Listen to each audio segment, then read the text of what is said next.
Hi there, everybody.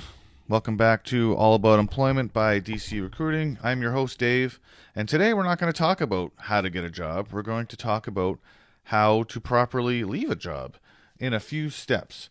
So let's just get right into it. Step one, we have to talk about the decision itself and preparation. So before you even utter the words, you have to be 100% sure that you want to leave the job and that you're prepared to leave the job. Be certain. Don't quit if you're mad or frustrated. Take a few days to calm down and make sure there isn't a problem that could be solved by a conversation or a small change in your current role. Once the resignation letter's out, it's very hard to take it back. And if you've told anyone before the letters come out, very difficult to keep them quiet if you've changed your mind. So finances. Do you have your next job lined up? If you don't, then do you have a safety net? Experts, whoever the experts are, they say to have at least 3 to 6 months finances saved up so that you can sustain yourself. I would say even longer today in today's world, but at least that so that you can go out and find another job. So documentation. This is the most important part. You need a formal resignation letter. It can be brief, professional, and it has to have at least two things in it.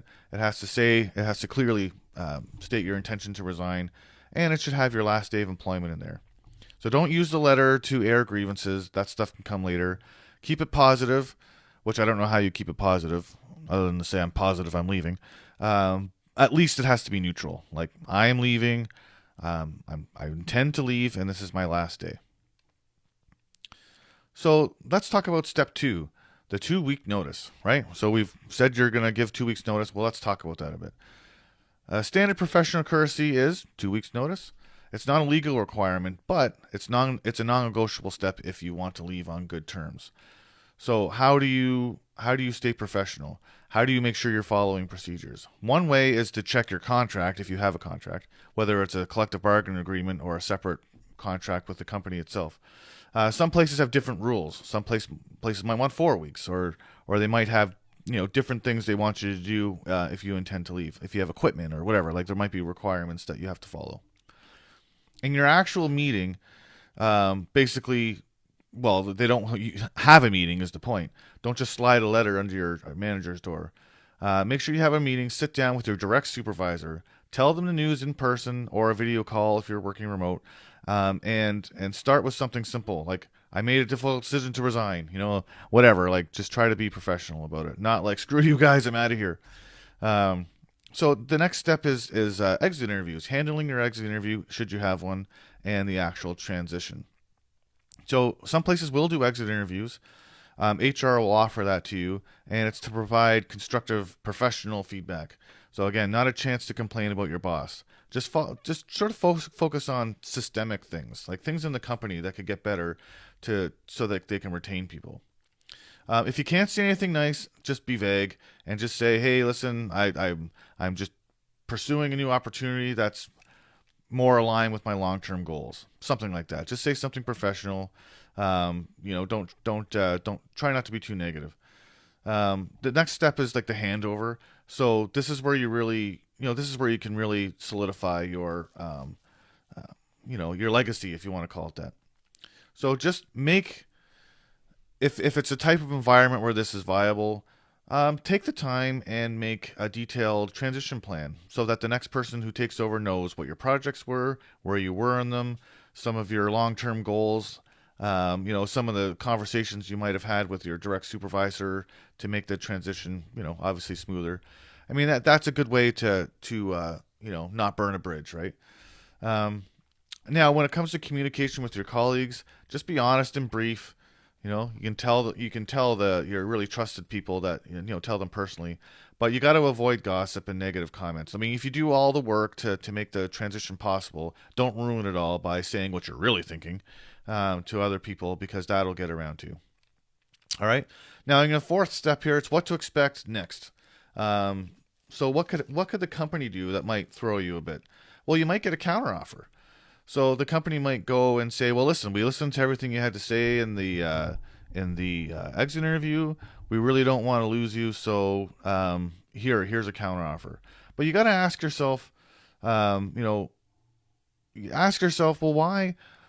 I wanted this stuff all along, right? Like, is it really worth staying at a company that wouldn't give you what you wanted, all the way through? Like, if they're just trying to sweeten the pot so that you won't leave, well, that's yeah, it's just stuff to consider, right?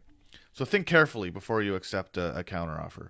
I mean, if all you wanted was more money and they offer it to you, if you really liked your job, but it wasn't, you weren't paying the bills, and you said, hey, I need a raise, and they didn't give it to you. Well, if you say you're going to leave, and all of a sudden that they're able to give it to you, then maybe think about it. I don't know. Everything's all a, you'd have to decide individually what you would want to do. Also, be prepared for the immediate dismissal. There's a lot of places that have they handle highly sensitive information, or a place that uses expensive equipment. Truck driving, for example, if you don't have your own truck, they don't want you taking the truck out for 2 weeks and getting disgruntled and doing something that you might regret, or destroying some of their material, or anything like that. I'm not saying people would do that, but hey, it's a risk that a company has to consider.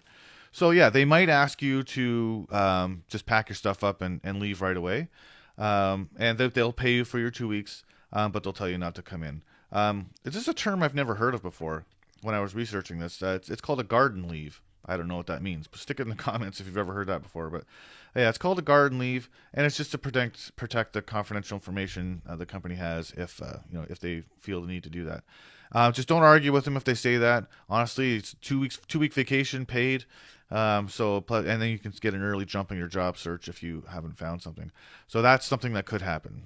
You might work your 2 weeks, or they might say, thank you very much for letting us know. Give us your keys, your pass key, your equipment, whatever. And, basically, best of luck to you. So just to wrap it up quickly here, the quitting a job is a professional act, just like accepting a job, just like interviewing, just like researching. It's a professional act, and don't make it personal. Okay, prepare your finances, write a clean letter, and deliver the news in person, and try to execute a flawless handover. You're making sure that when you walk out the door, they're going to remember that you were professional, that you were positive, and they're going to remember the impact you had on the company. And it's very important to do that, because if you're staying in the same industry, then you're going to cross paths with these people again. I'm sure of it. So just make sure that they have a good opinion of you, despite the fact that the company wasn't, it wasn't doing it for you anymore. And that's all I have for this week. Short and sweet. My name's Dave. I'm the host of All About Employment by DC Recruiting. Make sure you hit the subscribe button. I'd love the support. I'll keep making these audio and videos. I didn't feel like doing a video today because I just didn't feel up for it. Bad hair day. But subscribe and share some of this stuff for people that you think might need to hear it. Thank you very much, and have a great day.